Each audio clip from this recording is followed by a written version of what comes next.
The Las Vegas Raiders are now officially, well, not quite officially on the clock, but with free agent just a couple of weeks away and the scouting combine just less than a week away, the Las Vegas Raiders have an interesting spot that they're in. Well, according to certain people, they're not in a certain position. Well, those like myself believe the Raiders are in an interesting position and should tread carefully with their number one overall pick. And a ton of cap space to go with it. Want to find out what Mr. CeeLo's plan of action it should be for the Raiders? I'll have the answer for you on this first edition of What the Raiders Should Do with the number one pick on Gridiron Gab Pro Style.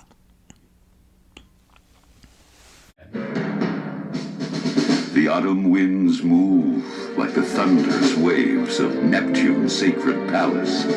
And here, amongst the blackened soil, lies the ragged hands, worn, torn, and callous. They await with cunning and vicious prowess, for the warriors have returned.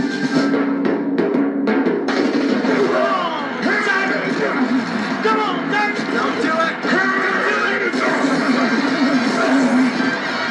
Woo! No way! Woo! 85!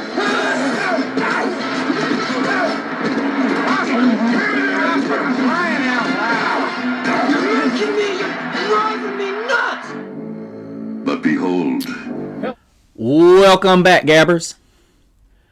Thank you all so much for joining us here on this post-2026 edition, well, almost edition of Gridiron Gab Pro Style. Again, you are joined by the one and only Mr. CeeLo. And Gabbers, Mr. CeeLo is going to have a couple of specials for you guys, and I hope you're willing to tune in, as I have been listening around to a lot of individuals who have given their chime in as to what the Raiders should do with this number one overall pick. And as many of you know, they attained it by mistakes by the Giants and Jets and a couple of other teams, and I think the Cardinals as well.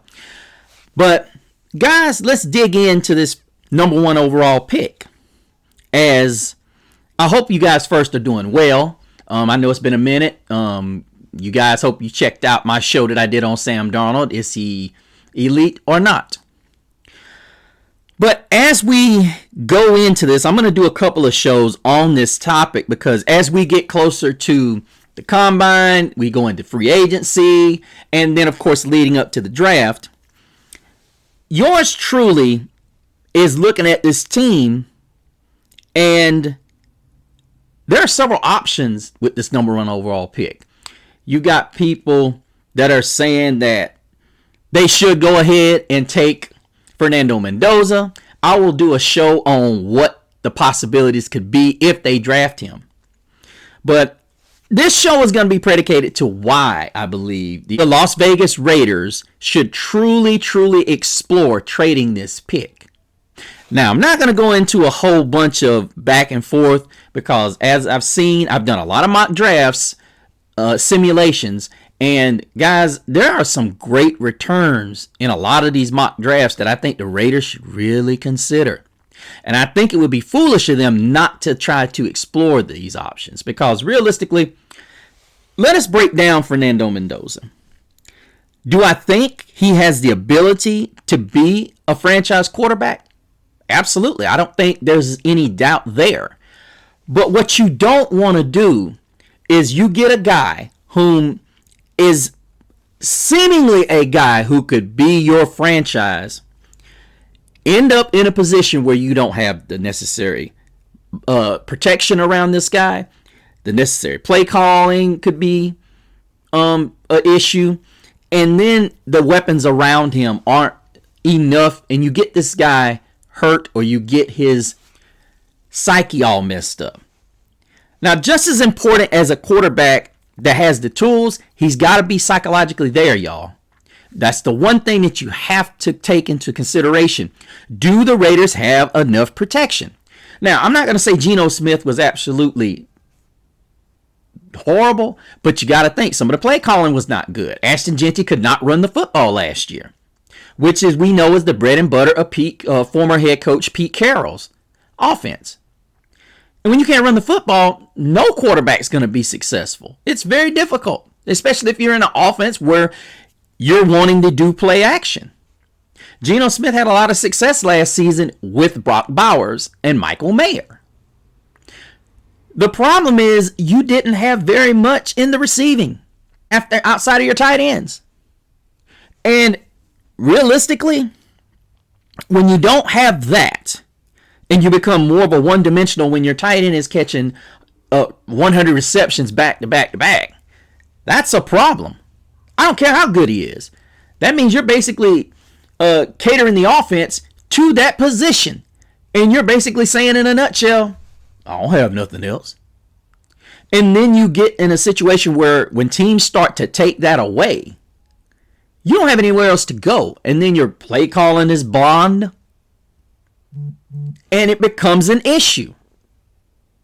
Now, having said that, we were able to take several drafts, and you were getting, I think, well, Cleveland was 6th, and they were really given the best package. They were given, a first this year and their other first this year, as well as their second this year and their third, and a first next season. Then you see the Jets, who were a little bit stingy. On occasion, you would get both of their first this year, that 33rd pick, and I want to say the 44th pick, I think it was, and then you got a first. But then there were times when you wouldn't get those, and you just get, 3 picks and a first, or, you get something like one of the first in this year's draft, and then the two seconds, and then a first next season. But I think the Raiders should tread very carefully. I do think Mendoza could be the quarterback for the Raiders, but the game plan should be, is that your only issue? Now, I know a lot of y'all going to get in the comments and say the quarterback is the most important position. I would say yes, but it doesn't do you a bit of good if the protection is still bad. Now, you do have $82 to $90 million in cap space.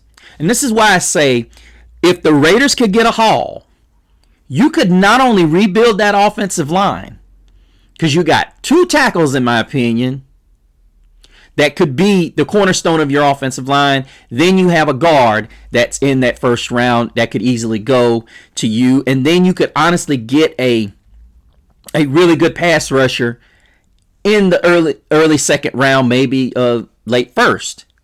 So then you've fixed 2 holes right off the rip. And if you get the type of draft picks that you could possibly get here, then you could possibly get Tyler Linderbaum, who is a free agent with the amount of cap space you have, which is anywhere from the area of 82 million to 90 plus.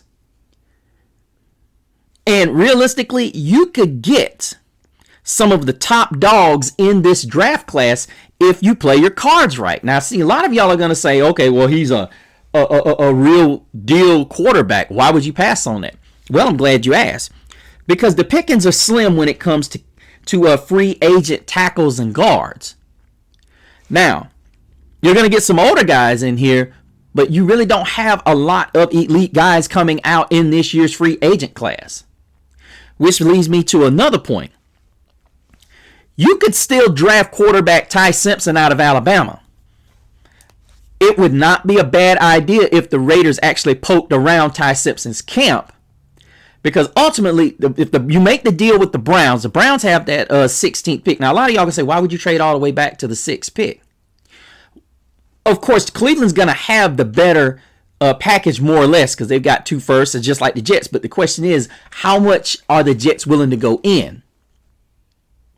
That is the question that we run into, is who's going to outbid who here. Now, I want y'all to realize I am just simply putting out there if they make the decision to make the trade. And I heard somebody say, unless you just absolutely see something that is a red flag about Mendoza, you don't trade this pick. No. If there is a team that is that compelled to come up and get him, I don't see any reason why you should not take this. I get it. Mendoza's got all the measurables, 6'5", 200 and some change. Yeah, he fits the prototype quarterback. I get it. And a lot of you are going to say, you're crazy. Why are you even talking about trading in the one overall? Because the Raiders are more than just struggling at the quarterback position. You look at how this offensive line struggled. They couldn't even open up holes for Ashton Jeanty. Geno Smith had a lot of rush throws last season. And then their defense, for what it was worth, people will say their defense wasn't horrible, but realistically, people knew what they were getting with the Raiders. So they weren't going to go out there and necessarily go all in offensively against them. So while a lot of games look closer than they really were, a lot of teams just did not come out there and give their very best foot forward on the offensive side out of fear of giving them opportunities. And then there's the Max Crosby issue. If I'm the Raiders, I'm looking at this and I'm saying, look, we done tried to make this work with him.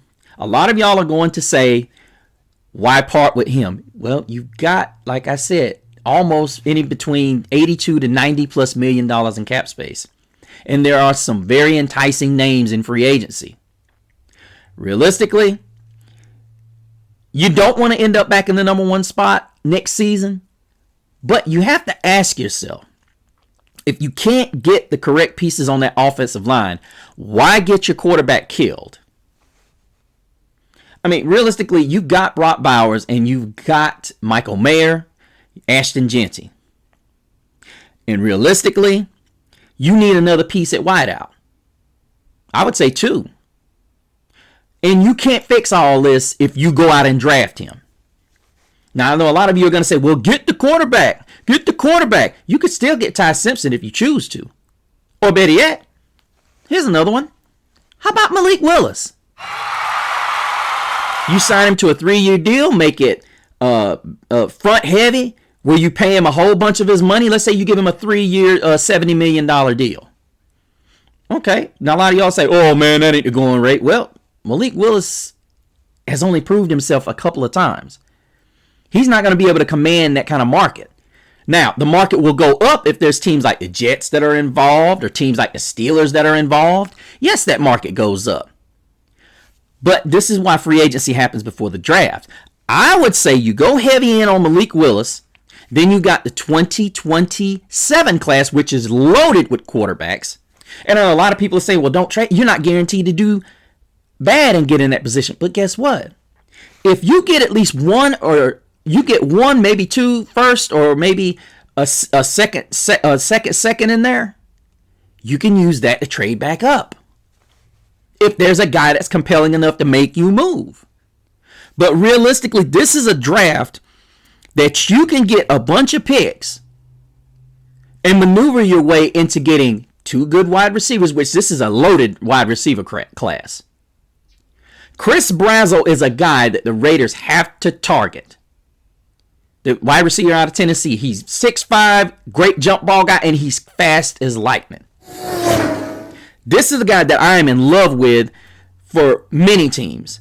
But if the Raiders can land him along with Brock Bowers and Michael Mayer and Ashton Jeanty, this changes the dynamic.